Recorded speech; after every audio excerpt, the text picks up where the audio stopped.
Amal yang dicintai oleh Allah itu sesungguhnya adalah yang continue, wa in qalla, meskipun sedikit. Gitu. Daripada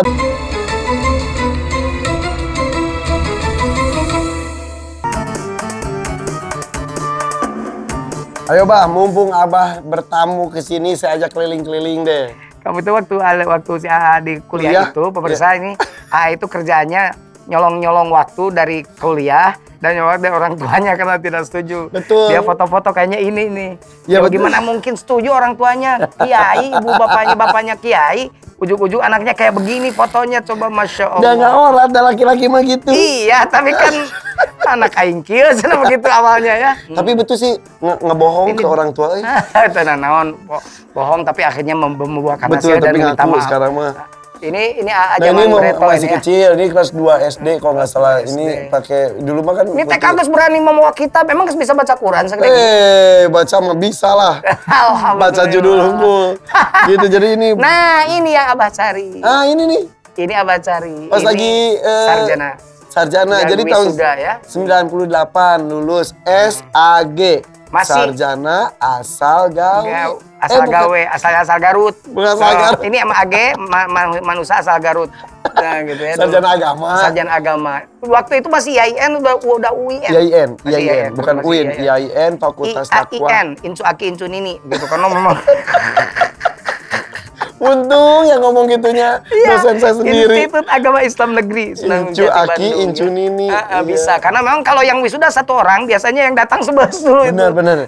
Seru ya, Seru, itu ya. tapi Masya Allah, sekarang luar biasa sekarang. Jangan menyia-nyiakan waktu masa muda, karena investasi masa muda itu adalah untuk apa? Untuk panen abadi. Ini panen abadinya sekarang. Masya Allah. Nah, ngomongin menyia-nyiakan waktu, saya juga tidak mau menyia-nyiakan waktu nih, karena ini pemirsa MSI TV sudah banyak sekali yang kirim pertanyaan. Jadi kalau mau bertanya pada Abah, ini sambil duduk Bah. Ini gampang sekali, tinggal ke Instagram kita di @officialmnctv. Gitu Bah. Siap. Bah, duduk Bah. Nih, kita ada yang nanya ya. Banyak. Nih, yang pertama nih. Ada pertanyaan Instagramnya dari @abra_muhammad. Abra ya, bukan abrakadabra. Abah mau gitu, kita gini aja deh Bah. Iya, kayaknya ini.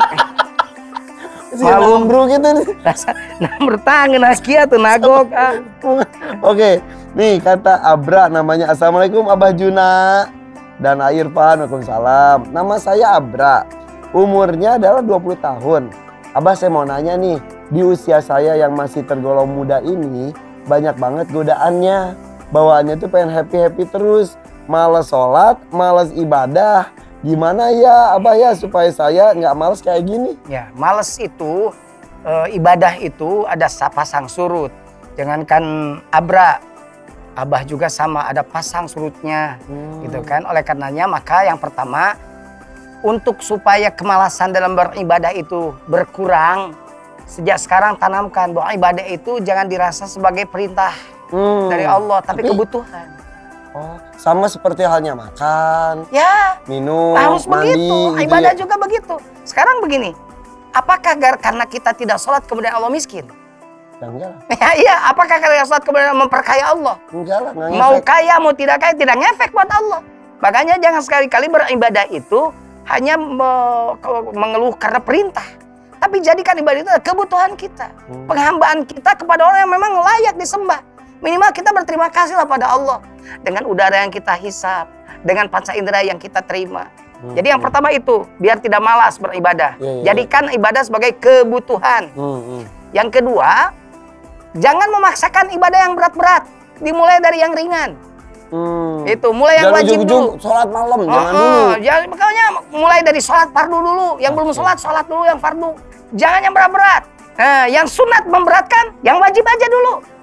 Gitu, karena Islam itu tidak memaksakan kita untuk wah gitu. Akhirnya wajib terjelas, sunat apalagi, gitu kan. Ada teman saya yang nanya juga gitu, dia katanya, aduh saya tuh sholat nggak pernah sama sekali. Akhirnya saya sarankan gini, yaudah deh di antara 5, subuh ada siang, duhur, sore, asar, maghrib dan juga isya, mana yang kira-kira paling kosong waktunya, tuh begitu.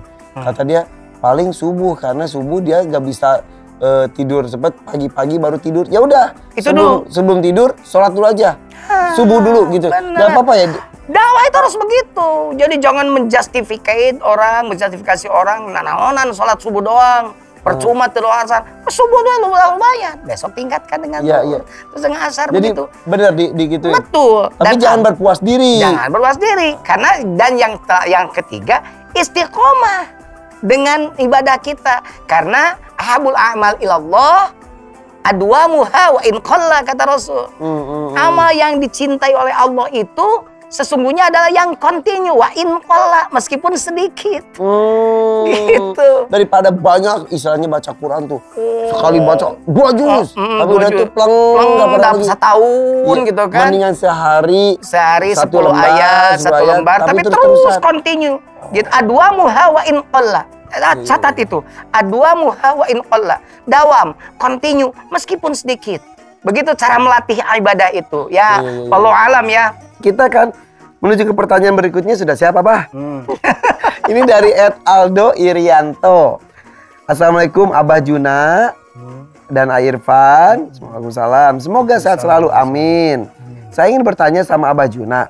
Nama saya Aldo. Umur saya 30 tahun. Abah Juna, saya itu ingin bertanya. Jujur, saya itu tipikal orang yang suka cari perhatian dan melawan pada atasan saya. Caper tapi melawan gitu ya. Iya. Mungkin di sini saya jadi terlihat seperti orang yang kurang peduli pada lingkungan. Padahal usia saya sudah tergolong dewasa. Tapi masih sering terbawa emosi. Saya harus bagaimana ya Bah ya supaya saya bisa mengendalikan emosi dan lebih bijak. Itu yang saya bilang. Ada yang usia sudah dewasa tapi bebudakeun. Kekanak-kanakan ya. Kekanak-kanakan. Ada juga yang anak-anak tapi kokoloteun. Kokoloteun. Sotua gitu ya. Kobe, kokolot begong kata Irfan tadi. Ada ayat Allah ya. Wasari'u ila maghfiratin min rabbikum wa jannatin 'arduha as-samawati wal ardh u'iddat lil muttaqin alladzina yunfiquna fis sarra'i wad dharra'i wal kadhimina al-ghayz wal 'afina 'anil nas. Bersegeralah kalian semua kepada ampunan dan surga Allah yang luasnya meliputi bumi dan langit yang diperuntukkan untuk mereka orang-orang bertakwa. Siapa dia? Yang pertama orang yang segera mengeluarkan sedekah pada saat lapang dan sempit. Yang kedua nih yang cocok dengan pertama. Wal kadhiminal ghayz, orang yang bisa menahan marah. Itu orang yang segera mendapat ampunan Allah. Karena sulit. Makanya sulit. Balasannya juga besar. Karena sulit, memang sulit. Apalagi punya jiwa tadi caper, katanya kan. Kan kontradiktif, antagonistik, patojaiyah gitu kan, bertubrukan, patongong-tongong apa namanya? Bertolak belakang gitu ya, susah amat sih. Kita mah orang Sunda. Untung saya ngerti. Bertolak belakang gitu. Antara cari perhatian atasan dengan marah. Ya bagaimana mungkin? Mungkin ini dicari perhatiannya dengan bikin masalah. Dengan bikin masalah, iya. Kalau mau cari perhatian, mending dibikin prestasi. Bikin prestasi. Tapi jangan menjilat. Jangan menjilat. Kalau menjilat mah jangan. Apa-apaan menjilat gitu kan. Jangan kayak kodok, ke atas menjilat, ke bawah menendang. Nah gitu. Nah, harus dicontohin kakinya menendang ke belakang kan kodok, ke atas menjilat. Nah itu kayak bangkong, gak ada kodok begitu ya.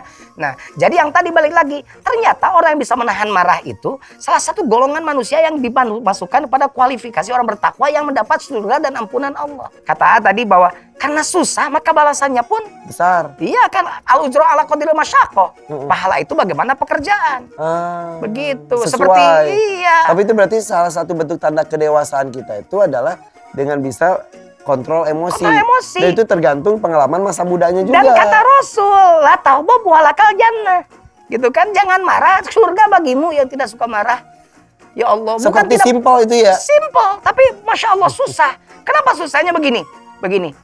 Ciri manusia normal adalah punya rasa marah. Ya, jangan begini juga. Saya mah nggak bakalan bisa marah.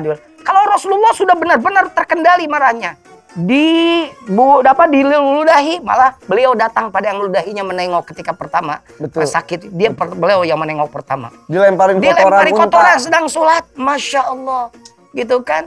Sampai sahabat-sahabat meminta, oh ayo doakanlah ke Jibril atau apa supaya. Apa jawaban Nabi kan jangan, doakan yang baik saja. Sampai di Taif, dilempar batu segala macam. Sampai kata malaikat, ayo minta. Kata tidak. Allahumma hdi fa Sampai innahu. malaikat yang minta itu? Iya, ya, kata malaikat, minta Muhammad. Kalau kamu minta, saya timpakan gunung pada orang Taif ini. Bagaimana kata Nabi? Allahumma hdi qaumi fa innahum la ya'lamun. Ya Allah berikan hidayah pada kaumku. Fa innahum la ya'lamun. Sesungguhnya mereka itu belum mengetahui ajaran ini. Rasulullah tuh ya Allah, seperti putus urat marahnya itu gitu kan. Iya. Tetapi Rasulullah jangan salah. Ketika melihat kemungkaran, beliau juga tegas dan keras. Tidak Beda, diam. kasar dengan keras beda ya. Nah makanya tadi kalau keras pada kebatilan silakan.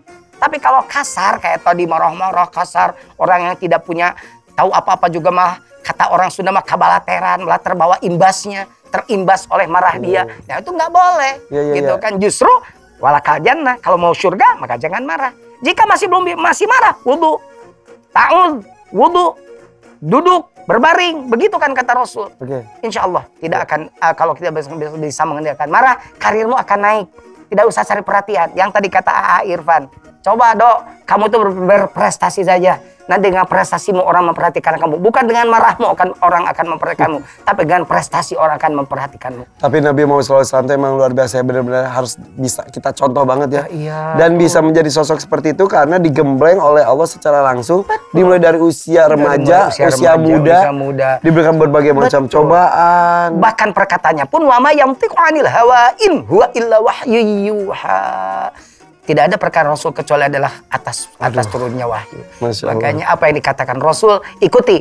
Apa yang dituntun oleh agama, ikuti. Apa yang dilarang agama, jauhi. Karena tidak ada larangan agama kalau diikuti membawa kecelakaan. Tidak ada perintah agama kalau diikuti kecuali membawa pada kebaikan. Itu saja clue-nya. Gitu. Sebentar, Bah, saya dari tadi ngeliat ini ada yang miring. Maaf. Ini Bah. Mana? Maaf, nih, ininya. Ini Bah aja kebiasaan emang dari dulu kalau ada yang miring-miring atau apa benerin. Sekarang juga harus begitu, Abah juga harus begitu. Abah harus yang miring-miring betulin. Kebetulan negara miring, penguasa miring, harus diingetin sama para penceramah. Iya. Jangan hanya foto yang diingetin. Dengan caranya. Dengan cara yang baik. Tapi itu berarti kebiasaan dari muda itu penting sekali untuk membentuk kita dewasa seperti apa ya? Betul. Gitu. Masya Allah.